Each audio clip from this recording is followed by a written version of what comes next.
இப்போ இது ஆயிலை இதில் வச்சு சூடு இருக்கும்போதே எடுத்து ஊற்றி இது மாதிரி பாத்திரத்தில் கம்பி ஜல்லடையில் நீங்கள் வந்துட்டு வடித்தா சூப்பரான ஆயில் ரெடி. ஊற்றின ஆயில் அப்படியே வந்திருக்கு பாருங்கள்.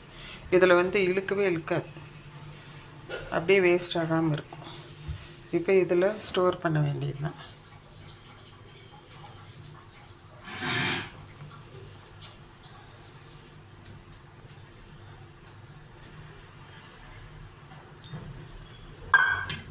இவ்வளோதான். இந்த வண்டலையும் கூட நான் சேர்த்த மாட்டேன், ஏன்னா அது வந்து தலையில் பட்டு நமக்கு அரிக்கிற மாதிரி இருக்கும். இது வந்து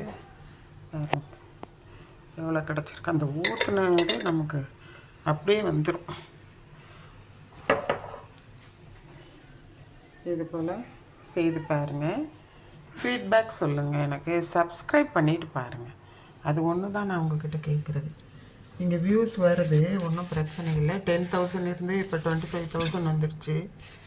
ஆனாலும் சப்ஸ்கிரைப் பண்ணிங்கன்னா தான் எங்களுக்கு வந்து பெனிஃபிட்டு. நாம் இதெல்லாம் ஓனாக நம்ம காசு கொடுத்து வாங்கி தான் தயாரிக்கிறோம். எதுவும் வந்து நமக்கு இதிலேருந்து வரல. நம்ம வந்து கடையில் ஆயில் வாங்கிறத விட இதை நாமளே பண்ணிக்கிறோம். இது உங்களுக்கு ரொம்ப ரொம்ப யூஸ்ஃபுல்லாக இருக்கும். இதுக்கும் டிஷ்யூ போடுறேன், க்ளோஸ் பண்ணுறேன், அவ்வளோதான். பாரு. ஓகே, இன்றைக்கானது இதுதான் என்னோடய லெஷர் டைம். இன்றைக்கி எந்த தோட்ட வேலையும் இல்லை, அதனால் இது போல் செய்து பார்த்துட்டு தயவு பண்ணி எனக்காக சப்ஸ்கிரைப் பண்ணுங்கள்.